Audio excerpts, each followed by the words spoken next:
कि history as a subject आपने क्या सोर्सेज फॉलो किए? Sir the prime resources was Next IAS के notes, Rahul Singer sir for ancient history, medieval और modern के लिए हमारे पास परमार सर थे। तो उनके नोट्स के अलावा मैंने कहीं और नहीं देखा। रैंडम क्वेश्चन आ सकते हैं लेकिन एक क्वेश्चन के लिए हम अलग से नोट्स ऐड ऑन ना करके सेम को रिवाइज करते रहे बार बार, तो उससे हेल्प मिलती है काफ़ी। ज्योग्राफी में क्या आपने सोर्सेज फॉलो किए? ज्योग्राफी में sir again mains advance course था, और एक ज्योग्राफी में क्या होता है सर, एनसीईआरटी हमें बहुत हेल्प करता है। मैं फोकस करता था कि मैप्स और डेटाज वगैरह इनकलकेट कर पाऊँ उसमें। जीएस 3 का पहला क्वेश्चन इकोनॉमी से ही स्टार्ट होता है, तो अगर हम उसमें कॉन्फिडेंस अच्छा गेन कर लें तो फिर हमारा वो जीएस अच्छा हो जाता है। तो मैंने उसमें बस वही डेटा फैक्ट एनरिच किया, कुछ कोटेशंस मिल गए, जैसे फूड प्रोसेसिंग इंडस्ट्री के ऊपर काफ़ी अच्छे अच्छे कोटेशंस आते हैं, तो बस उसको एनरिच कर लिया। बाकी जो बेस नोट्स था वो नेक्स्ट आईएएस का ही था।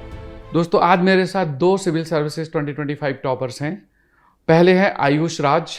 Ayush has secured all India rank 199। Ayush, welcome and congratulations. दूसरे हैं मिस्टर प्रभाकर वर्मा।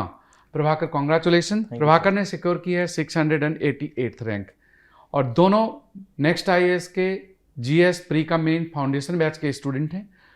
आज हम इनसे बात करेंगे कि इनकी प्रिपरेशन जर्नी कैसी रही, और सबसे इम्पॉर्टेंट बात होती है कि इस जर्नी में क्या वो ऐसे पॉइंट्स थे जब इन्होंने लो फील किया हो, या फिर उस समय इनको एक्स्ट्रा मोटिवेशन की ज़रूरत पड़ी हो, तो उन पर खास करके कोशिश करेंगे इनसे समझने की। आयुष, आपका ऑप्शनल था सोशियोलॉजी, और आप मैथमेटिक बैकग्राउंड से आते हैं। Yes sir. तो आपने सोशियोलॉजी ऑप्शनल क्यों चूज़ करा? क्योंकि मैथ है, अब मैथ में तो मार्क्स भी अच्छे आते हैं। ये सर, बट हमारा जो था ना वो ऑनलाइन में शुरू हुआ था बैच, तो 2 साल ऑनलाइन गए थे, तो एक तो लैग आ चुका था ऑलरेडी, तो मुझे प्रिपेयर करने के लिए एक्स्ट्रा टाइम देना पड़ता। अच्छा, कॉलेज में आप ऑनलाइन पढ़ रहे थे? हाँ sir, during your Covid period? Yes sir. Okay. तो फिर जब ऑफलाइन हुआ, 1 साल हमारा ऑफलाइन चला, तो वो लैग आ चुका था। जब मैंने सिलेबस भी देखा तो आई फाउंड कि मैथ्स का सिर्फ ऑप्टिमल रिसोर्सेज बस उसी के लिए, ऑप्शनल के लिए, but when I found sociology तो उसके सिलेबस का ओवरलैप काफ़ी ज़्यादा है। अगर हम उसे थोड़ा बहुत मोल्ड करते हैं तो वो एसए में भी और जीएस पेपर 3 में भी हमें हेल्प कर देता है। So overall cost benefit analysis मेरे को लगा कि ठीक है। प्रभाकर, आपकी तो जर्नी कंसिस्टेंट है, क्योंकि आप पहले इंजीनियरिंग सर्विस में सेलेक्ट हुए, फिर उसके बाद सिविल सर्विस में सेलेक्ट होकर के आप इंडियन रेलवे मैनेजमेंट सर्विस में गए, और इस बार फिर सिविल सर्विस में सेलेक्ट हुए अगेन। तो आपने इलेक्ट्रिकल ऑप्शनल अपना रखा। आपको कभी ये नहीं फील हुआ कि जैसे इलेक्ट्रिकल या इंजीनियरिंग ऑप्शनल्स हैं, लोग बोलते हैं थोड़ा लेंदी हैं, तो आपको ऐसा फील हुआ क्या? सर अभी तक मतलब इससे पहले तक तो फील नहीं हुआ था, लेकिन इस बार पेपर थोड़ा सा अलग टाइप का आ गया था, नॉन कन्वेंशनल पेपर था, तो इस बार फील हुआ। लेकिन क्योंकि मैं यहाँ पे जैसे मैंने इंजीनियरिंग सर्विसेज भी निकाला है, तो इंजीनियरिंग सर्विसेज में ऑप्शनल के प्रिपरेशन बहुत अच्छा हो गया था, तो वो जो मोमेंटम गेन किया था वहाँ पे वो हेल्प किया। जैसे इस बार मेरे बहुत अच्छे अटेम्प्ट नहीं हुए थे क्वेश्चन पेपर, लेकिन फिर भी ये 262 मार्क्स जो आ गए, ये मोमेंटम ही था, और जो कि इस जर्नी को आसान भी बनाया। तो इंजीनियरिंग सर्विस की तैयारी भी आप मेडीजी में थे क्या? यस सर, मैं मेडीजी का स्टूडेंट। तो आपका तो बहुत लंबा कनेक्ट हो गया, made easy and then Next IAS. जी सर। आपके सोशियोलॉजी में 264 मार्क्स हैं, और आपके इलेक्ट्रिकल इंजीनियरिंग में 262 मार्क्स 262 इस बार दोस्तों हमने देखा है कि ऑप्शनल में relatively as compare to last year marks थोड़ा कम है, लेकिन 260 270 अच्छे मार्क्स माने जा रहे हैं इस साल, और ये बहुत अच्छा स्कोर है। तो अब मैं आप दोनों से आपकी जो जर्नी रही प्रिपरेशन की उसके बारे में बात करूंगा, और सबसे पहले हम स्टार्ट करते हैं जीएस में हिस्ट्री। तो आयुष, आपसे ही मेरा पहला सवाल है कि हिस्ट्री एज ए सब्जेक्ट आपने क्या सोर्सेज फॉलो किए? Sir the prime resources was Next IAS के notes, Rahul Singer sir for ancient history, medieval और मॉडर्न के लिए हमारे पास परमार सर थे। तो उनके नोट्स के अलावा मैंने कहीं और नहीं देखा, बिकॉज नोट्स प्री और मेंस दोनों स्पेसिफिक हमारे पास उसी समय करा दिए जाते थे। जो थोड़े बहुत स्लोगन्स हुए या कोटेशंस हुए, उसका चैट जीपीटी का इस्तेमाल करके मैंने वो निकाल लिया, तो ओवरऑल एक कॉम्प्रिहेंसिव प्रिपरेशन हो गई थी। And what about Bipin Chandra and spectrum? Sir spectrum मैंने पहले पढ़ी थी, आफ्टर ज्वाइनिंग कोचिंग मैंने नहीं पढ़ा। जरूरत नहीं पड़ी? जरूरत नहीं पड़ी। कई स्टूडेंट्स ऐसे होते हैं कि जो मल्टीपल सोर्सेज फॉलो करते हैं, लेकिन आपने इसी सोर्स को फॉलो करने की कोशिश की इंस्टीट्यूट के, तो क्या वो सफिशिएंट था? यस सर, जैसे कुछ क्वेश्चंस हिस्ट्री में रैंडम भी आते हैं जो कि हम प्रेडिक्ट नहीं कर सकते अपने नोट्स के हिसाब से, तो मैं उसको ऐड ऑन कर लेता था। वही नीचे स्पेस रहता था नोट्स बनाने की जगह, तो मैं वहाँ पे ऐड ऑन कर लेता था कि ये कोई फैक्ट्स हैं जो कि मेरे से मिस हो गए थे या फिर नोट्स में नहीं है, तो उसको ऐड ऑन कर लेते हैं। आपका कोई डिफरेंट सोर्स था?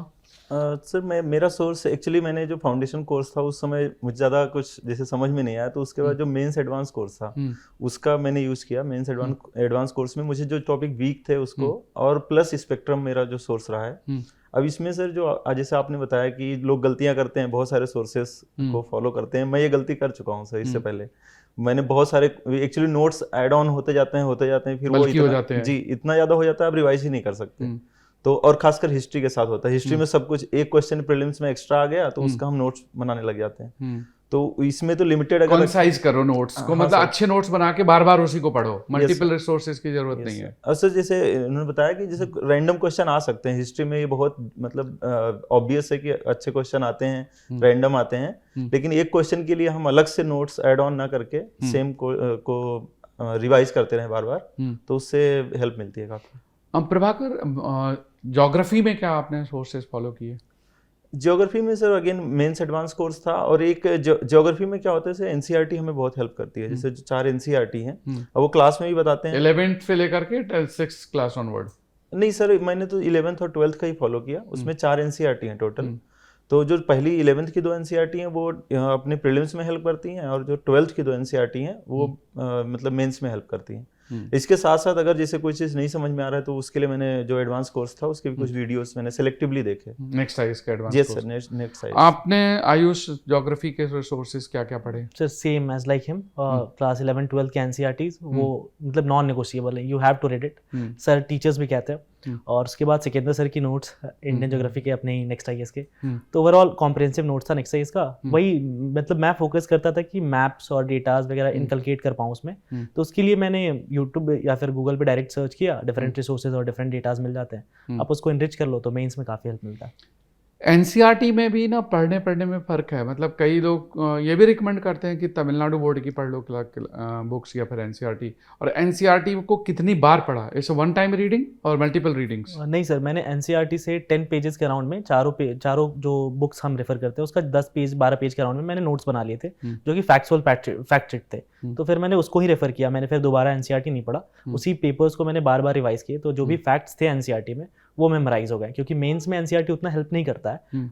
प्री में बहुत हेल्प होता है एनसीईआरटी का, मेंस में आपका जो अंडरस्टैंडिंग ब्रॉडर होता है कि क्या चीज़ें क्यों फंक्शन कर रही हैं, तो ओवरऑल उस पर ध्यान था। तो कॉन्सेप्चुअल अंडरस्टैंडिंग तो क्लास में मिल चुकी थी, तो उसको फिर मैंने इंप्लीमेंट किया। सर इकोनॉमी एक ऐसा सब्जेक्ट है कि जो थोड़ा इवॉल्विंग है, नया टाइप का है, तो इकोनॉमी के सोर्सेज को लेकर के स्टूडेंट काफ़ी कंफ्यूज रहते हैं। क्या स्ट्रैटेजी थी, आपने क्या पढ़ा, कहाँ से पढ़ा, कितने मतलब डेप्थ तक जाने के लिए, इकोनॉमी के करंट एस्पेक्ट्स को भी इंटीग्रेट करने के लिए क्या क्या सोर्सेज? सर इकोनॉमी में जैसे 2 टाइप के क्वेश्चन आते हैं, एक जो बिल्कुल बेसिक रहते हैं, जो कॉन्सेप्चुअल क्वेश्चन होते हैं, उसके लिए एनसीईआरटी एनफ है। मतलब एनसीईआरटी अगर हम ढंग से पढ़ लें तो खासकर जो 12th की एनसीईआरटी है उसमें कॉन्सेप्चुअल क्वेश्चन हो जाते हैं, लेकिन जो करंट अफेयर के क्वेश्चन है जैसे बजट एनालिसिस, उसके लिए हमें देखना पड़ता है। आप ऑब्जेक्टिव की बात कर रहे हैं, प्रीलिम्स की? यस सर, मैं प्रीलिम्स की बात कर रहा हूँ। सर जो प्रीलिम्स का स्ट्रेटजी है लगभग सिमिलर सा स्ट्रेटजी इकोनॉमी के केस में हमारा मेंस का भी है। मेंस में भी कॉन्सेप्चुअल क्वेश्चन आते हैं, ब्रॉडर जो जैसे इंडियन इकोनॉमी का जो ब्रॉडर एस्पेक्ट है उसी पे क्वेश्चन आते हैं मेंस में भी। तो ऑब्जेक्टिव क्वेश्चन तो एनसीईआरटी प्लस जो बजट एनालिसिस है वहां से हो जाते हैं, लेकिन मेंस में हमें एक प्रॉपर एनालिसिस, जैसे मैंने एक विभास झा सर पढ़ाते हैं इसमें जो इसके लिए, जी सर, उनका सर एक बजट एनालिसिस आता है। जैसे इस बार थोड़ा लेट हो गया था वीडियो, लेकिन वो जो वीडियो आते हैं उसमें एनालिसिस, तो बीमार पड़ गए थे बेचारे, जिस दिन बजट का एनालिसिस था उसके एक दिन बाद वो बीमार पड़ गए। जी सर, उसकी वजह से थोड़ा लेट हो गया था, बट वो जो एनालिसिस है सर वो बहुत हेल्प करता है। मतलब अगर हम उसको मैंने 2-3 बार देख लिया था वीडियो, तो जो इकोनॉमी के क्वेश्चन थे वो बहुत इजीली हो गए। इसमें से एक बेनिफिट और मिलता है, जैसे इकोनॉमी का क्वेश्चन शुरू में ही होता है। जीएस में अगर देखें, जीएस 3 का पहला क्वेश्चन इकोनॉमी से ही स्टार्ट होता है, तो अगर हम उसमें कॉन्फिडेंस अच्छा गेन कर ले तो फिर हमारा वो जीएस अच्छा हो जाता है। आयुष, आपने इकोनॉमी के लिए क्या पढ़ा? सर मैं हमेशा कहता हूँ कि लिमिट योर रिसोर्सेज, ज़्यादा नहीं देखना इधर उधर। So I always trusted my resources, that is Vibhas Jha sir और कर्पूरिया सर, रेड्डी सर, इन तीनों का नोट्स कंपाइल था मेरे पास। उसमें बस वही जो फैक्ट्स हैं, जो डेटाज हैं, यू हैव टू इनरिच जिस भी अटेम्प्ट में आप बैठ रहे हो उसमें। तो मैंने 23 में कंप्लीट किया था, 23 से 24 वाले बैच में, तो मेरे को 25 में अटेम्प्ट देने थे ये मेंस। तो मैंने उसमें बस वही डेटा फैक्ट इनरिच किया, कुछ कोटेशंस मिल गए, जैसे फूड प्रोसेसिंग इंडस्ट्री के ऊपर काफ़ी अच्छे अच्छे कोटेशंस आते हैं, तो बस उसको इनरिच कर लिया। बाकी जो बेस नोट्स था वो नेक्स्ट आईएएस का ही था। मैंने एनसीईआरटी या फिर कोई अदर जो लोग रिसोर्स रेफर करते हैं, ऐसा कोई रिसोर्स रेफर नहीं किया उसके लिए। Environment and ecology again it is a subject जो हम कॉलेज में नहीं पढ़ते, और इस सब्जेक्ट को पहली बार नॉर्मली स्टूडेंट्स प्रिपरेशन के दौरान स्टार्ट करते हैं. So what's strategy followed? Sir ये बहुत ही ज़्यादा यूनिक सब्जेक्ट है इन द सेंस कि यू कैन नॉट प्रेडिक्ट कि क्या आने वाला है. You can only prepare the basics जो हैं. Correct. And I think AP sir is the best in the arena for that. Non questionable जिसको कहते हैं ना, टॉप नॉच टीचर, वो हैं वो इस फील्ड में. उनको तो लोग बोलते हैं इंसाइक्लोपीडिया, कई स्टूडेंट्स बोलते हैं कि वो तो एग्जैक्ट नाम होना उनका वही चाहिए सर. फास्ट कवरेज करते हैं और सब कॉम्प्रिहेंसिव हैं. And he always used to say कि आपको एक सेकंड के लिए लग सकता है कि मैं आपको ओवरलोड कर रहा हूँ डेटास, फैक्ट्स और कॉन्सेप्ट से, but it will help you and really sir it matters. मतलब वो नोट्स इतने थोड़े बल्कि तो थे, no doubt about that, but इतने अच्छे से बनाए गए वो नोट्स और उनके पढ़ाए गए तरीके थे ना सर कि एग्जाम में दिक्कत नहीं हुआ. कुछ रैंडम क्वेश्चंस होते हैं, जैसे स्पीसीज के नाम कोई भी पूछ लिया उन्होंने, तो वो हम प्रेडिक्ट नहीं कर सकते. वो हमेशा के लिए रैंडम है, सबके लिए रैंडम है जो एग्जाम में बैठ रहे हैं. बट ओवरऑल अगर आपका बेसिक अंडरस्टैंडिंग है कि चीज़ें कैसे जा रही हैं, तो you can attempt it. Yes आपका? हाँ सर, इसमें बस एक छोटा सा चीज और ऐड कर दें, अगर जैसे प्रीवियस ईयर क्वेश्चन अगर साथ में हम इसको ऐड करते रहें, तो प्रीवियस ईयर क्वेश्चन से क्या होता है, वो नोट्स जैसे बल्कि जो बताते हैं वो आसान हो जाते हैं, क्योंकि हमें एग्जैक्टली रेलेवेंस दिखता है कि अगर ये क्वेश्चन हमें आ रहा है प्रीवियस ईयर में और ये नोट्स में है, तो हम इसको अगर पढ़ लें तो ये क्वेश्चन हो जाएंगे. कभी ऐसा लगा कि नोट्स में पढ़ा था और एग्जाम में याद नहीं आया? ये सर होता है, ये प्रीलिम्स में तो बहुत मतलब जेनरिक है. ये क्या करते हैं उसके लिए? उसमें सर वही है कि हम आइट्रेशन वाइज करते हैं प्रीलिम्स का पेपर. जैसे अगर फर्स्ट आइट्रेशन में कोई क्वेश्चन नहीं समझ में आ रहा है, याद नहीं आ रहा है, उसको वहीं पे छोड़ के आगे बढ़ते रहते हैं. फिर नेक्स्ट आइट्रेशन में मेरे तो इस बार कई क्वेश्चन ऐसे मतलब सही गए थे कि जो नेक्स्ट आइट्रेशन में उस समय छोड़ दिया, बट अचानक से याद आ गया. मैं क्वेश्चन नंबर 79 पे हूँ और याद आ गया कि थर्ड क्वेश्चन या इसमें, तो नेक्स्ट आइट्रेशन में जो 2 घंटे वो जो एग्जाम के होते हैं, अभी उस पर भी बात करेंगे थोड़ा लास्ट में. पहले इनको सब्जेक्ट्स को कंप्लीट कर लेते हैं. जी सर.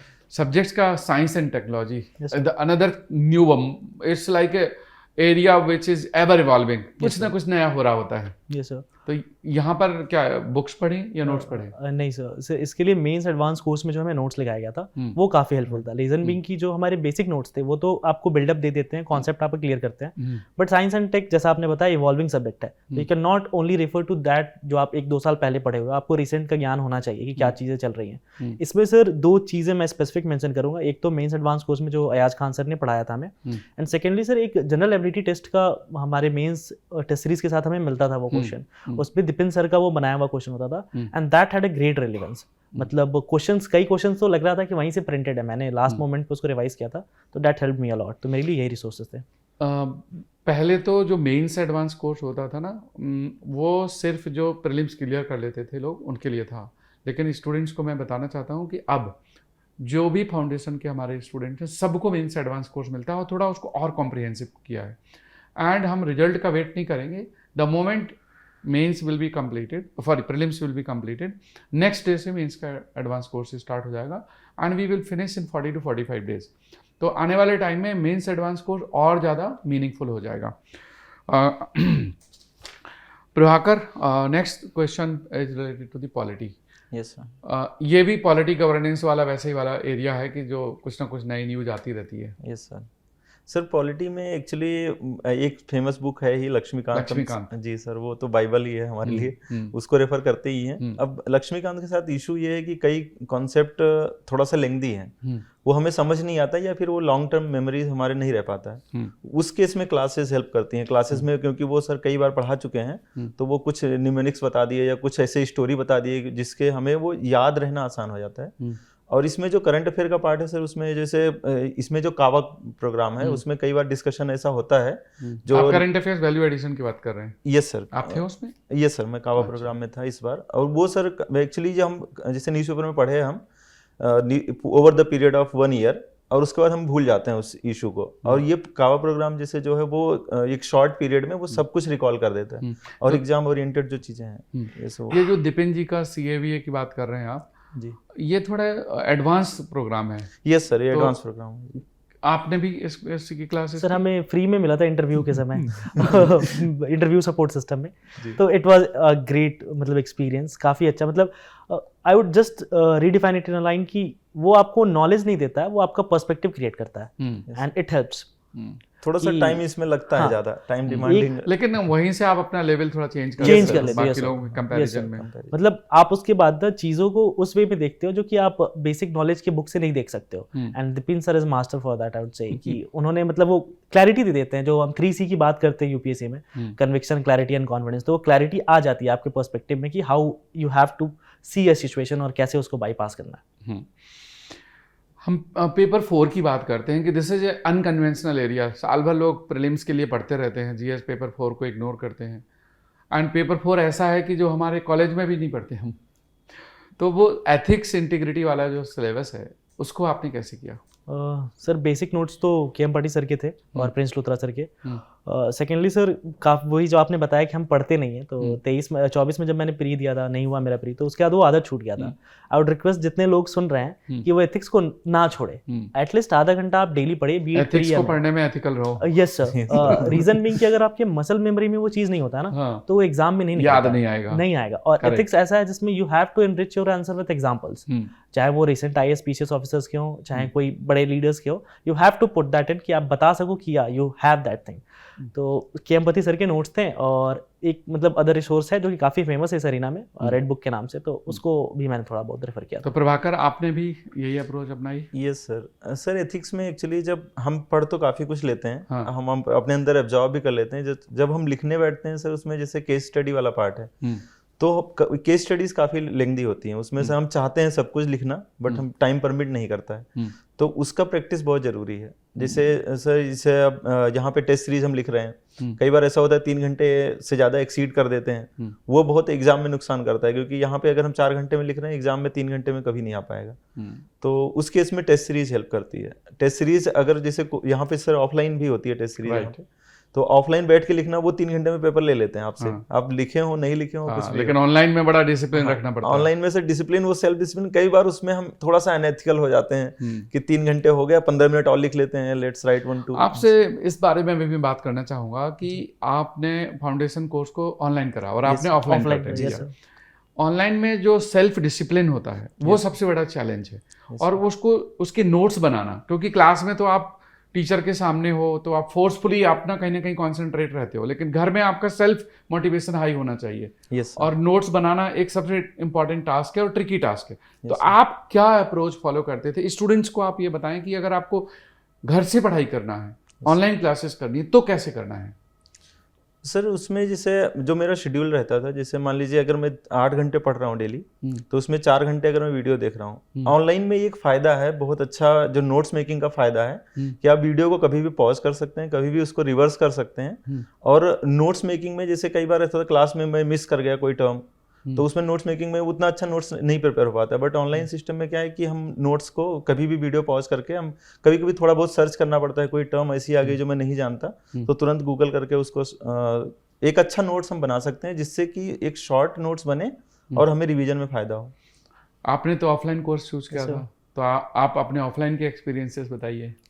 सर ऑफलाइन से सबसे पहला वही चीज़ है कि आपके पास एक सेल्फ डिसिप्लिन होता है। मोटिव हम सबके पास होता है जब हम प्रिपरेशन करने आते हैं, तो बट उस मोटिव को चैनलाइज करना, उसको सस्टेन करना, अगर आप ऑफलाइन कोचिंग में होते हो तो आपके पास ये मोमेंटम रहता है हमेशा कि okay I have to reach at the coaching at the designated time. फिर आपको पढ़ना है, आपको नोट्स बनाना है, आपको रिवाइज करना है, वीकली टेस्ट देना है, मंथली टेस्ट देना है, तो एक मोमेंटम बना रहता है, वो आप उसे छूटते नहीं हो। तो आई वुड से कि मेरे लिए ऑफलाइन ही ज़्यादा बेहतर रहता है, बिकॉज मैं ऑनलाइन में थोड़ा सफ़र इसलिए करता हूँ सर, क्योंकि बीच बीच में डिस्ट्रैक्शंस आ जाते हैं। अचानक से चलते चलते कभी फ़ोन, अगर यूट्यूब पे आप चले गए तो फिर 1-2 वीडियो देख लिया आपने, तो वो डिस्ट्रैक्शन कंट्रोल नहीं हो पाते थे मेरे से। तो ऑफलाइन लिया था मैंने इसलिए, तो offline it help me a lot. सबकी अपनी चॉइस और अपनी लिमिटेशंस है। इसी डिस्ट्रैक्शन पर आते हैं, अब बहुत सारे स्टूडेंट्स जो फ्रेशर हैं, जो तैयारी शुरू करते हैं, वो सोशल मीडिया में बहुत सारा अपना टाइम वेस्ट करते हैं। I will not say it is a complete waste, but definitely ज़रूरत से ज़्यादा रहेंगे तो फिर वो वेस्टेज कहेंगे उसको। आप सोशल डिसिप्लिन कितना रखते थे? सर इसके लिए बस आप एक चीज़, जो भी बच्चे ज़्यादा सोशल मीडिया पे रहते हैं, बस वो अपने आप से एक क्वेश्चन कर लें कि जो फिजिकल एक्टिविटी होता है, जैसे मैं फुटबॉल खेलता था, तो मुझसे अगर कोई पूछे कि फुटबॉल क्या सिखाता है, आई कैन इंस्टेंटली से 5 पॉइंट्स की क्या सीखता हूँ मैं फुटबॉल से। बट आपसे अगर जो सोशल मीडिया पे है उनसे पूछ दे कि 5 चीज़ आप बता दो जो सोशल मीडिया सिखाता है, दे विल गेट ब्लैंक। तो वो चीज़ें नहीं मिलती हैं। ठीक है, आप सोशल मीडिया यूज़ कीजिए, लोगों के बीच में आपको रहना पसंद है, रहिए, बट लिमिट दैट, कट, जिसको कहते हैं ना कट द क्लटर, उसको आपको कम करना ही पड़ेगा। हाँ, डिसिप्लिन रहो जो यूज़। प्रभाकर, आप सोशल मीडिया में एक्टिव थे?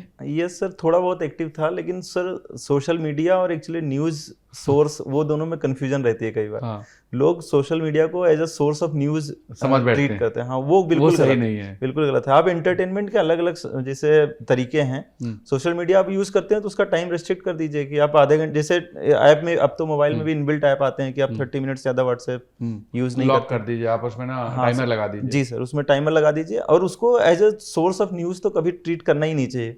और अगर न्यूज़ पढ़ना ही है तो न्यूज़पेपर है हमारे पास, न्यूज़पेपर ऑनलाइन या ऑफलाइन जैसे भी पढ़ना है पढ़ सकते हैं।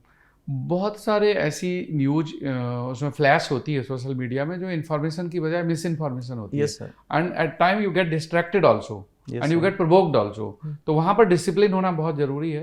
एज ए यूपीएससी एस्पिरेंट आपको ये पता होना चाहिए कि हमें कहाँ पर कितना रहना है। Yes, that discipline is required. You need not to run away, but उसको आप सही बता रहे हैं कि हर ऐप में कहीं ना कहीं टाइमर है, उसका प्रोविजन कर सकते हैं, उपयोग कर सकते हैं। सर यूपीएससी में जो मेरी अंडरस्टैंडिंग है सर, फ्लैश न्यूज़ हेल्प नहीं करती। हमें डीपर अंडरस्टैंडिंग की जरूरत है और वो कभी सोशल मीडिया से नहीं आ सकता। नहीं मिलेगी, वो तो न्यूज़पेपर में पढ़ना पड़ेगा और वो भी एडिटोरियल पढ़ने पड़ेंगे। यस सर, एडिटोरियल पढ़ना पड़ेगा, डीप में स्टडी की जरूरत है। आयुष, आपकी हॉबी में एक तो पोएट्री आप करते हैं, Yes, sir. दूसरा शायरी। Yes, sir. तो इंटरव्यू में, रियल इंटरव्यू में यूपीएससी के दौरान किस तरह की वहाँ पर किस तरह का एनवायरनमेंट था? क्या आपसे कुछ पूछा गया शायरी वगैरह? सर स्टार्टिंग में मेरा ऑनरेबल सुजाता चतुर्वेदी मैम का बोर्ड था। स्टार्टिंग में उन्होंने कहा कि तुम पोएम लिखते हो? बोले यस मैम, तो चलो सुनाओ। फिर मैंने सुनाया तो वो काफ़ी इम्प्रेस्ड हुई। सुनाइए, क्या पोएम सुनाई आपने वहाँ पर? Sir if you would like. Yes sir. Sir मेरे होम टाउन से दिल्ली का डिस्टेंस लगभग 24 आवर्स का है बाई ट्रेन। तो मैंने उसी पर लिखा था, रेलगाड़ी पर। एंड इट गोज लाइक कि रेलगाड़ी में बैठे हुए बहुत कुछ देखा है, अपनों से दूर जाते लोगों आप को। बिहार के रहने वाले हैं? Yes sir. Bettiah. Yes sir. रेलगाड़ी में बैठे हुए बहुत कुछ देखा है, अपनों से दूर जाते लोगों को, अपनों से मिल जाते लोगों को, कहीं हंसता परिवार तो कहीं चेहरे से दूर जाते मुस्कान को देखा है। हाँ, मैंने रेलगाड़ी में हर तरह के इंसान को देखा है। मैंने छूट जाते रास्ते देखे हैं, मैंने छूट जाता गांव देखा है। मैंने धूप की ज्वाला देखी है, मैंने गम का छाँव देखा है। हाँ, मैंने रेलगाड़ी में बुढ़ापे में भी बचपने का भाव देखा है। अब मैंने एक अमीर देखा है जिसका इसके ईमान में चीर है। मैंने एक गरीब देखा है जिसका ईमान अमीर है। मैंने नमाज अदा करते मौलवी तो जब करते महारत को देखा है। हाँ, मैंने रेलगाड़ी में पूरे भारत को देखा है। Very good. आपका जो इंटरव्यू में स्कोर रहा, यस सर, वो स्कोर आपकी एक्सपेक्टेशंस के अकॉर्डिंग था और कितना था? सर निकला तो, मैं जब इंटरव्यू देके निकला तो I was very satisfied because everything was in my genre. तो फिर मैं निकला, मैंने अपने दोस्तों को बताया कि ऐसा ऐसा इंटरव्यू किया and they all predicted the same score 195 to 200 and by destiny plan उतना ही आया, 195 आया। तो it was happy moment for me. और निकलने के बाद आपको रियलाइज हो जाता है कि आपका इंटरव्यू अच्छा गया या खराब गया है। तो मेरे लिए तो पॉजिटिव फीलिंग थी सर कि आई वाज वेरी हैप्पी, क्योंकि स्टार्टिंग से ही वो चीज़ चला। फिर सेकंड मेंबर भी मेरे से शायरी से ही पूछ रहे थे, तो it was all in my genre. तो मैंने कहा कि चलो तो आपका जो डैफ था वो काफी प्रोमिनेंट रहा। Yes sir. और मतलब वो लगता है कि होता है ना कि आपको लगता है कि आपका मैदान है, आप खेल रहे हो, तो वो चीज़ वो वाली बात घर की बात। यस सर, ये तैयार करके गए थे, वही पूछ लिया। Exactly sir. प्रभाकर, आप तो IITian हैं, IIT दिल्ली से आपने बीटेक किया है इलेक्ट्रिकल इंजीनियरिंग में, और आपके 3 इंटरव्यू हो गए, मतलब यूपीएससी के। एक इंजीनियरिंग सर्विस में सिलेक्शन हो गया, 2 बार सिविल सर्विस में सिलेक्शन हो गया। इन तीनों इंटरव्यू में से देखें तो सबसे बेस्ट इंटरव्यू कौन सा था? सर सबसे बेस्ट तो मैं इंजीनियरिंग सर्विसेज वाले को ही कहूँगा, क्योंकि उसके लिए मैं फुली प्रिपेयर्ड था और वो एक्चुअली इंजीनियरिंग से रिलेटेड ही था। टेक्निकल ही पूछा उन्होंने? यस सर, पूरा टेक्निकल ही गया। और जो डैप में भी था उसमें बहुत लिमिटेड था। वो जैसे इन्होंने बताया कि वो अपने ही पिच पे खेल रहे थे, तो वैसा हुआ। सिविल सर्विसेज में जो अभी का इंटरव्यू था सर, वो भी काफ़ी अच्छा था, क्योंकि जो डिस्कशन था वो मेरे प्रीवियस जॉब पे, जैसे रेलवे और जो इससे पहले मैंने जॉब किया था HT मीडिया और भारतीय एयरटेल लिमिटेड में, मैं पहले सॉफ्टवेयर इंजीनियर था, तो उससे रिलेटेड पूछा। तो वो भी काइंड ऑफ मेरे ही एरिया में था। और जो 2023 वाला इंटरव्यू था वो थोड़ा सा रैंडम हो गया था, वो टॉपिक जैसे अलग अलग थे। तो बेस्ट तो मैं इंजीनियरिंग सर्विसेज का ही कहूँगा, लेकिन उसके बाद ये सिविल सर्विसेज का जो इस बार का था। आपकी बड़ी लंबी जर्नी रही प्रिपरेशन की, इंजीनियरिंग सर्विस पे civil services, and that too twice. कभी ऐसा फील हुआ कि कॉन्फिडेंस लेवल डगमगा रहा है, लो लग रहा है? मतलब ये मैंने देखा है, बहुत सारे स्टूडेंट्स आते हैं जो इस बात को बोलते हैं कि सर कॉन्फिडेंस चल रहा है, इस बार नहीं हुआ तो और। यस सर इश्यूज बहुत होते हैं एक्चुअली, खासकर जब आप मतलब मिडिल क्लास फैमिली से हो तो उसमें रिस्पॉन्सिबिलिटीज़ बहुत होती हैं। उसमें कई बार ऐसा होता है कि सर फाइनेंशियल आपका सपोर्ट सिस्टम ख़त्म हो जाता है। Correct. उस केस में थोड़ा सा नेगेटिव फील होता है, लेकिन अब क्योंकि मेरा डिसीजन है, मैं इस डिसीजन को परसीव कर सेल्फ रहा हूँ। मोटिवेशन। यस सर, वो सेल्फ मोटिवेशन ही है जो इस यूपीएससी जर्नी में काम आता है। तो आपने अपने कमरे में कुछ लगा रखा था सेल्फ मोटिवेशन की, कोई कोड वोड? नहीं सर, मैं ऐसा कोड तो नहीं लगा जरूरत रखा नहीं था जी सर। मैं सर कुछ ऑनलाइन जैसे कुछ पोर्टल्स से जहाँ पे मैं फॉलो करता था। मेरे सर फ्रेंड सर्कल बहुत अच्छा है। मेरा जो आईआईटी दिल्ली से एक चीज़ जो मिला है, फ्रेंड सर्कल बहुत अच्छा है। वो कोई भी एग्जाम हो, कैसा भी एग्जाम हो, एक दिन पहले फोन करेंगे, एक दिन बाद भी कॉल करेंगे, जगाते रहते हैं। हाँ सर, वो जगाते रहते हैं। एक दिन पहले फोन जगाना और सहलाना। यस सर, एग्जाम के पहले जगाना और एग्जाम के बाद पे पीठ को थपथपाना, irrespective of result. Respective. Yes Ayush, आपकी प्रिपरेशन में कोई ऐसी फेज आई? आपको कौन हेल्प करता था? इनके तो कॉलेज के बैचमेट्स हैं। सर इसमें सबसे पहला तो मेरा रूममेट जो है वो मतलब जब भी लोज होते थे, क्योंकि जर्नी काफ़ी लंबी है, बट थैंकफुली मैंने जल्दी क्रैक कर लिया ये चीज़।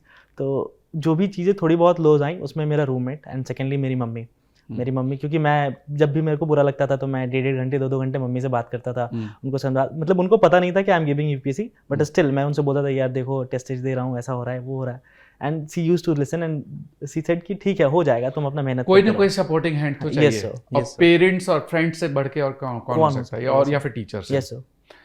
अब लास्ट में मैं जानना चाहूँगा कि next IAS as a preparation partner कितना आपको हेल्पफुल रहा?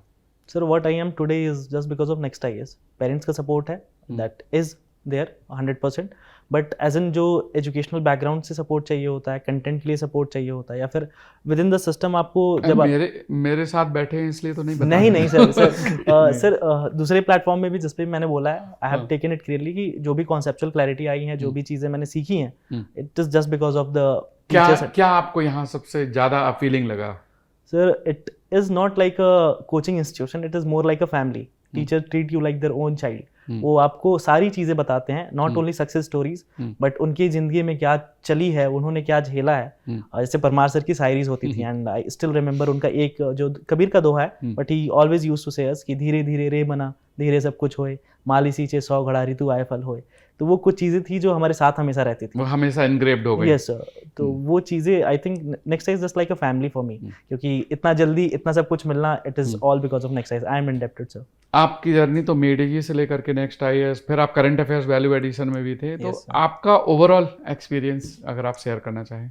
सर एक्चुअली जो जिसे हम प्रिपेयर करते हैं, हम सेल्फ स्टडी भी कर रहे हैं या किसी भी सोर्सेज से पढ़ रहे हैं, तो उसमें कुछ कुछ जगह पे गैप्स फिल हो जाते हैं, वो एग्जाम में बहुत मतलब नुकसान पहुंचाते हैं। वो गैप, जैसे कावा प्रोग्राम मैंने इसीलिए किया था, बहुत सारे दोस्तों ने रिकमेंड किया। एक्चुअली वो प्रोग्राम भी सर के नाम से ही चलता है, तो सर के नाम से रिकमेंड किया कि ये प्रोग्राम जरूर करना चाहिए, और वो प्रोग्राम सर उस गैप्स को फिल किया। जैसे अगर मुझे कोई टॉपिक पे डीप अंडरस्टैंडिंग नहीं है, तो वो प्रोग्राम अगर एक बार भी देख लें तो वो अंडरस्टैंडिंग आ जाती है। और ये सर इंटरव्यू में भी बहुत हेल्प किया था, क्योंकि एक पूरा टॉपिक का जो मेरा इंडो बांग्लादेश का रिलेशन है, उस पर जो डिस्कशन हुआ था, वो इसी कावा प्रोग्राम का एक पार्ट था, और वो काफ़ी हेल्प किया, हेल्पफुल रहा। और बाकी तो इलेक्ट्रिकल इंजीनियरिंग के लिए सर और कोई सोर्स ही नहीं है, या तो नेक्स्ट आईएएस है या फिर मेडीजी है सर, इसके अलावा कोई सोर्स नहीं।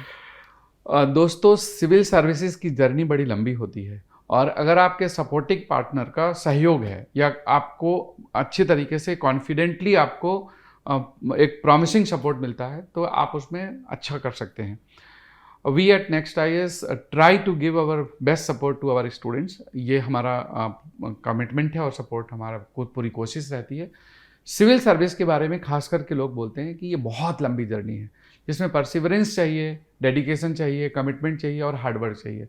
इसमें टैलेंट का टेस्ट कम होता है, लेकिन कमिटमेंट का टेस्ट ज़्यादा होता है। और अपनी रियल लाइफ में हम देखते हैं कि एक समय ऐसा होता है जब हमें कोई वैल्यू नहीं करता है, जब हमारा अचीवमेंट नहीं होता, उस समय हमें कोई वैल्यू नहीं करता। लेकिन जब हम अचीवमेंट कर लेते हैं, सिलेक्शन हो जाता है, तो सब लोग वैल्यू करते हैं। तो 2 लाइनें आपने शायरी की बात की थी, मैं 2 लाइनें यहीं पर कहूँगा।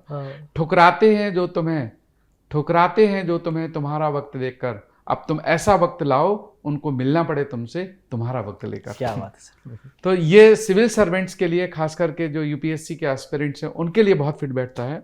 और हमेशा हाइट्स एक के बाद एक ऊंचाइयों पर जाने की कोशिश करिए। तो चढ़े हिमालय की चोटी पर, आगे और चढ़ना है, फिर उसी हिमालय की चोटी पर एक नया हिमालय गढ़ना है। क्या thank you very much. And Once again, congratulations, Prakhar. Thank you, And sir. congratulations, Ayush. Thank you sir. Dear friends, I hope कि ये डिस्कशन आपको अच्छा लगेगा। जय हिंद।